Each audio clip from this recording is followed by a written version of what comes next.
वो ट्रॉली भी भर चुके थे, दरख्त काट चुके हुए थे। और ऐसा है कि ये पहली मरतबा ऐसा वाक़या यहाँ पर नहीं हुआ, पहले भी हो चुके हैं और इनके ख़िलाफ़ बहुत सख्त किस्म के एक्शन लिए गए हैं। लेकिन हमारे अंदर जो काली भेड़ें हैं, हमें उनको ढूंढना है और उन्हीं के ख़िलाफ़ एक्शन लेना है। भाईजान सबको सलाम हो। ये 15 के भाई की जितने भी देख लें, मैं ये अभी गोरा कब्रिस्तान के पास से गुज़र रहा था और ये दरख्त कट रहे हैं और ये आप देख सकते हैं कि ये किसी पादरी के बिना पर अच्छा फेंक कर छोड़ गए हैं। खौफ की वजह से अपनी रस्सियाँ भी यहाँ पे फेंक दी हैं और कैमरामैन साथ साथ दिखाता जा रहा है ये चीज़ें मेरी। और किसी चीज़ का भी खौफ नहीं था कि ट्राली क्यों अंदर की गई जा रही है, कोई हमसे पूछने वाला है और कोई हमसे सवाल करेगा या जवाब मांगेगा, क्योंकि इनके जहन में एक चीज़ फिट की गई है कि जो कुछ मर्ज़ी करते रहें, मसीह कौम के लोग नहीं बोलेंगे। मसीह कौम के नौजवान वैसे ही घरों में बैठे हुए हैं, लेकिन अब वो वक्त ख़त्म हो चुका है। मसीह कौम की यूथ सवाल भी करेगी और जवाब भी मांगेगी और तुमसे डंके की चोट पर जवाब मांगेगी। कटवाए जा रहे हैं, ठीक है। पादरी साहब का नाम क्या है? पादरी अल्ताफ गौर। क्या नाम है? पादरी अल्ताफ गौर। ठीक है।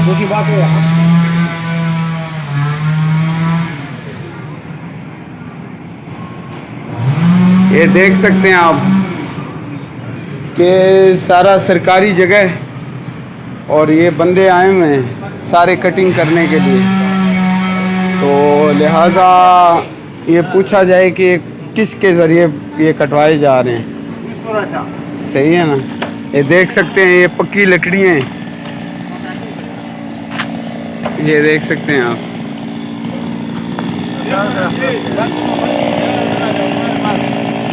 और हमेशा की तरह जब हमें कॉल की जाती है तो हम हमेशा जुल्म के ख़िलाफ़ हमने आवाज़ उठाई है और आज भी गोरा कब्रिस्तान में अपनी ड्यूटी को सर अंजाम दे रहे हैं। मुझे पता है कि इस वीडियो के बाद बहुत सारी FIR भी मुझ पर होगी, 107 का पर्चा भी होगा और साइबर क्राइम में भी मुझे बुलाया जाएगा। लेकिन उससे पहले मैंने पीका एक्ट के ख़िलाफ़ एक रिट पिटिशन दायर की गई है ताकि इन मसलों को जब हम हाईलाइट करते हैं तो जो ओहदेदार हैं, जो पादरी हैं, जो बिशप साहबान हैं, वो ये कहते हैं कि जी हम हमारी ज़ात के ऊपर, हमारी पर्सनैलिटी के ऊपर उंगली रेज़ की गई। तो उससे पहले कि ये वाली बातें करें तो उनको हमने जवाब देने के लिए एक पेशावर हाई कोर्ट में रिट पिटीशन दायर करवाई हुई है। चौकीदार जो है यहाँ पर, उनसे पूछगिछ करनी चाहिए कि आपको किसने इजाज़त दी है, कितने बड़े बड़े दरख्त आप यहाँ से कटवा रहे हैं। जैसा कि हमने अभी विज़िट भी किया और तमाम जो कब्रिस्तान का एरिया है, सराउंडिंग एरिया, जो दीवारें हैं उसकी हमने उनको देखा है और उस एप्लीकेशन को भी देखा है जिसके कहने पर ये सारे अमल जो हैं वो किए गए हैं।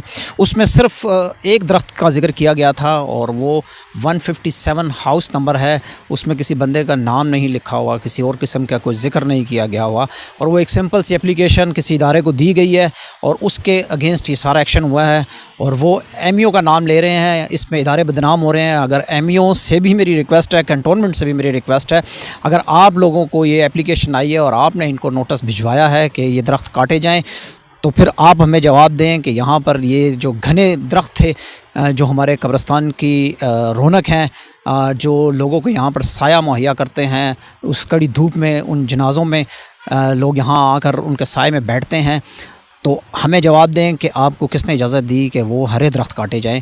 यहाँ पर जो कंप्लेंट आई कि उन शाखों को काटा जाए, हमने वहाँ पर वो शाखें भी देखी हैं, उसके साथ के जितने भी दरख्त थे ऑलमोस्ट तकरीबन 8-10 दरख्त जो हैं बहुत मजबूत किस्म के बड़े बड़े दरख्तों को काटा गया है।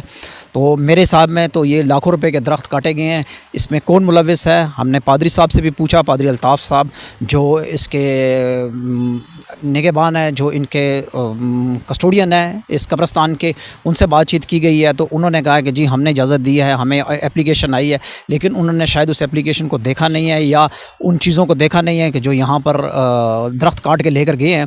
हमने वो तमाम एविडेंस इकट्ठे कर लिए हैं।